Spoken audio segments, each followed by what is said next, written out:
शादी में डीजे के दौरान गाना बजाने को लेकर मारपीट शुरू हुई थी दो पक्षों में।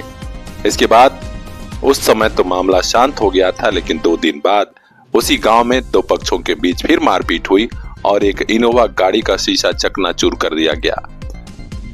आनन फानन में पुलिस को खबर मिली तो पहुंची, लेकिन पुलिस पर भी हमला हुआ है। एसओ समेत 4 पुलिसकर्मी घायल हो गए हैं। पुलिस का वाहन क्षतिग्रस्त है। पूरे गांव में फोर्स तैनात की गई है। एक लोगों को चुन चुन कर गिरफ्तार किया जा रहा है। ये मामला है पूर्वांचल के आजमगढ़ का, जहां बरदा थाना क्षेत्र के बर्रा गांव में ही 2 दिन पहले एक बारात आई थी। डीजे पर गाना बजाने को लेकर मारपीट शुरू हुई और उस वक्त तो किसी तरह लोग खामोश हो गए, लेकिन जौनपुर के आनापुर चकवा बाजार से इनोवा कार में सवार होकर कुछ लोग एक दिन पहले गांव में आए थे। फिर मारपीट हुई। सूचना मिलने पर डायल 112 की गाड़ी हो गई और थाना प्रभारी भी, लेकिन पुलिस देखते ही गांव वाले भड़क गए और इस घटनाक्रम में थाना प्रभारी राजीव कुमार सिंह, एक एसआई, 2 हेड कांस्टेबल सहित 4 पुलिसकर्मी घायल हो गए। पुलिस के ऊपर हमले की खबर मिली तो जिले भर के थानों के और पुलिस अफसरों के फोन घनघनाने लगे। एसपी हेमराज बीड़ा ने बताया कि यहाँ बर्रा गांव की घटना हुई है। पुलिसकर्मियों को चोटें आई हैं। नामजद और अज्ञात के खिलाफ मुकदमा दर्ज हुआ है। बाद में डीआईजी सुनील कुमार सिंह भी घायल इंस्पेक्टर और अन्य पुलिस वालों का हाल जानने पहुंचे और कहा कि पूरे घटनाक्रम की जानकारी ली जा रही है, कड़ी कार्रवाई की जाएगी। देखिए, 5/6 की रात्रि में एक थाना बरदा क्षेत्र में गांव पड़ता है बर्रा, यहाँ पे एक शादी का कार्यक्रम था। वहाँ पे कुछ डीजे को बजाने को लेकर आपस में कहासुनी हुई थी और कल रात्रि में वहाँ पे दोबारा जो आपस में ये दोनों जो मजरे हैं वो बिल्कुल सटे हुए हैं, करीब 100 मीटर की दूरी दोनों के बीच में। जो दूसरे मजरे की जो गाड़ी है, पहले वाले मजरे से जहाँ पे शादी समारोह था और परसों की रात्रि में जहाँ पे कहासुनी हुई थी, वहीं से गुजर रही थी और गाड़ी का जो म्यूजिक था वो लोगों ने बताया कि तेज था, उसी को रोका गया और उसको रोक लिया गया और उनका जो गाड़ी का शीशा तोड़ दिया गया था। इस पर उनके द्वारा थाने की जो पीआरवी है और यूपी 112 पर सूचना दी गई, जिस पर तत्काल वहाँ पे जो लोकल पीआरवी है उसके द्वारा जाके इवेंट को अटेंड किया गया और वो जो गाड़ी थी इनोवा उसको वहाँ से निकलवा के और उनके घर पहुँचाने का प्रयास किया, लेकिन लोगों ने उसको आने नहीं दिया और इस पर फिर थाने को सूचित किया गया। वहाँ से थाना प्रभारी अपनी टीम के साथ में मौके पर गए और लोगों को समझा बुझा के और गाड़ी है वहाँ से उसको निकाल के लाए और जो उसमें 2 लोग थे उनको भी वहाँ से निकाल के लेके आ रहे थे। उसी दौरान पीछे से कुछ लोगों ने अंधेरे में गाड़ी के ऊपर, जो पुलिस की गाड़ी है उसके ऊपर पथराव किया और कुछ लोगों ने लाठी डंडों से गाड़ी की जो पीछे जो प्राइवेट गाड़ी थी उसमें तोड़फोड़ की। इसमें जो थाना प्रभारी राजीव सिंह है उनको सिर में एक पत्थर लगा है और उनके हाथ में भी फ्रैक्चर है और इसके अलावा 4 अन्य पुलिसकर्मी हैं जिनको हल्की फुल्की चोटें हैं। उनको प्राथमिक उपचार के बाद में उनको थाने पर वापस भेज दिया गया है और जो थाना प्रभारी राजीव सिंह है उनको सिर में चोट है और कुछ स्टिचेज आए हैं। उनको अभी यहाँ पे जिला मुख्यालय पे अस्पताल में भर्ती कराया गया है। अभी उनकी स्थिति ठीक है और किसी प्रकार का कोई गंभीर खतरा नहीं है। गांव वाले बता रहे हैं कि 13 पुरुष 8 महिला को हिरासत में लिया गया है। अब पुलिस पूरे गांव में तैनात है। पूरा गांव छावनी में तब्दील है। देखना है आगे और कितनी गिरफ्तारी होती है, क्योंकि पुलिस वालों पर हमला हुआ है। ब्यूरो चीफ रिंकू चौहान की रिपोर्ट, पीआर इंडिया न्यूज। मुकम्मल हुए हैं ख्वाब, दाखिला जो मिल गया है। आजमगढ़ का सबसे अच्छा school Fatima public school, Shivaji Nagar, Hirapatti, Azamgarh. Play group to class 8, CBSE pattern, English medium education. हम रखते हैं हर बच्चे का खास ख्याल। सीसीटीवी से लैस सुरक्षित कैंपस, आपके घर तक जाती है स्कूल की गाड़ी। स्पोर्ट्स, कल्चरल प्रोग्राम और भी कई एक्स्ट्रा करिकुलर एक्टिविटीज। तो देर किस बात की, अपने बच्चों को दीजिए क्वालिटी एजुकेशन की सौगात। आज ही कराइए admission. Contact number 9918543217।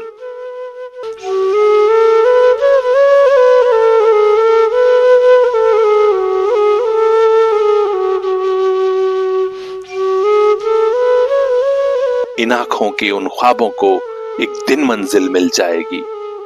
Fatima public school.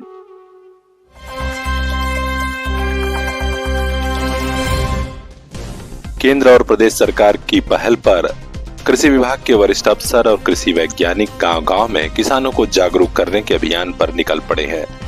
Azamgarh के विकासखंड पवई समेत तमाम ब्लॉक क्षेत्रों में ग्रामीणों को जागरूक किया जा रहा है। बताया जा रहा है कि कृषि की नवीनतम तकनीक से आप लोग जुड़िए। कृषि के साथ पशुपालन भी आपकी आय को दोगुना करेगा।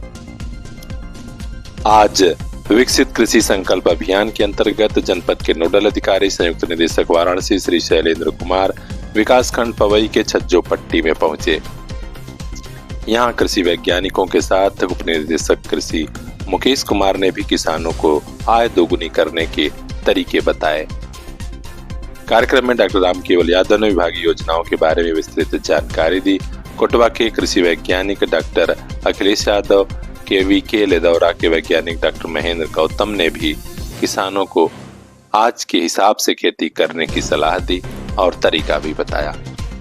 विकासखंड हरैया के सोनूपुर, गांगेपुर, ओडरा, सलेमपुर, महाराजगंज के जमालपुर में भी ऐसा ही कैंप लगा है, जहां किसानों को बताया जा रहा है कि आप खेती थोड़ी अच्छी विधि खासकर नई टेक्नोलॉजी से करिए तो फायदा जरूर होगा।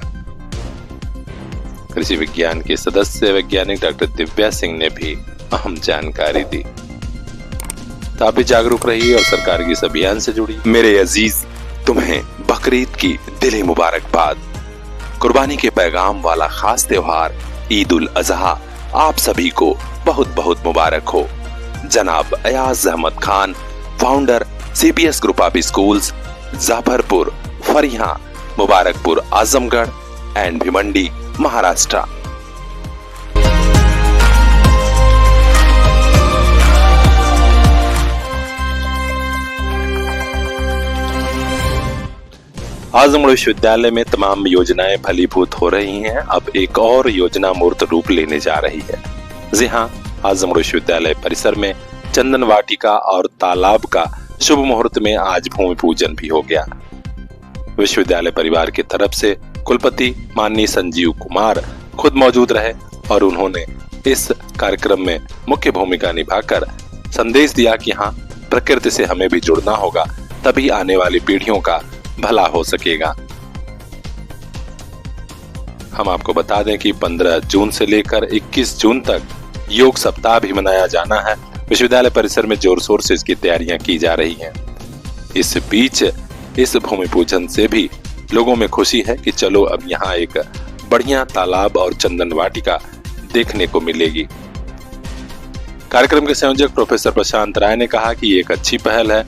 छात्र छात्राओं के साथ शिक्षक परिवार के लिए भी बड़ी सौगात होगी।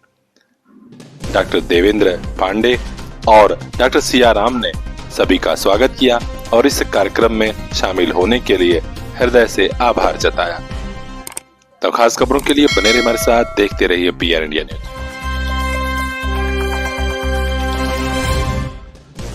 आजमगढ़ के महाराजगंज ब्लॉक क्षेत्र के दर्जनों गांव में ग्राम प्रधान और सेक्रेटरी ने सोचा था कि हम लोग यूं ही भ्रष्टाचार करते रहेंगे, कोई पूछने वाला नहीं होगा।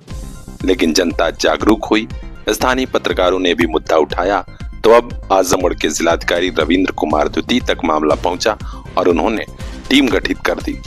बस फिर क्या है, अब महाराजगंज के नेवादा, भितेहरा, चेवता और देवारा जदीद में आज जांच टीम पहुंची तो ग्राम प्रधानों और सेक्रेटरी के बीच हड़कंप मच गया। जी आप देख सकते हैं, आज गांव-गांव में टीम दौड़ रही है। खासकर नेवादा, भितेहरा, चेवता और देवारा जदीद में जांच टीम पहुंची है और सारे विकास के काम की जांच हो रही है। हम आपको बता दें कि इन विकास कार्यों में जमकर भ्रष्टाचार हुआ है और कहीं-कहीं तो मामला और गंभीर है। बहरहाल इस मुद्दे को स्थानीय मीडिया कर्मियों और जनता ने आजमगढ़ के जिलाधिकारी रविंद्र कुमार द्वितीय तक पहुंचाया, तो अब टीम गठित हो गई थी। आज टीम जांच कर रही है। कुछ लोग इस टीम को भी चाह रहे थे कि लेन देन से मामला सेट हो जाए। कहीं कहीं रिश्वत देने की भी बात सामने आ रही है। हालांकि बड़े अफसर मौन साधे हुए हैं। देखना है कि जांच कहां तक पहुंचती है। महाराजगंज ब्लॉक के गोपालपुर गांव में भ्रष्टाचार के चलते ही सचिव और ग्राम प्रधान के खिलाफ कार्रवाई हुई थी। अब नेवादा गांव पंचायत में उपायुक्त श्रम एवं रोजगार रामद्रेज यादव के नेतृत्व में जांच टीम पहुंची है।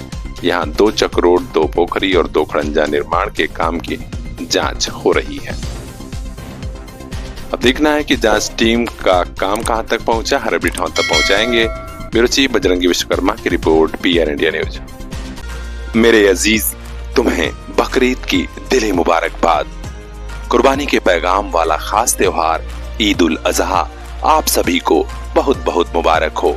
जनाब Ayaz Ahmad Khan, founder CPS group of schools, Jafarpur, Pharia, Mubarakpur, Azamgarh and Bhiwandi, Maharashtra.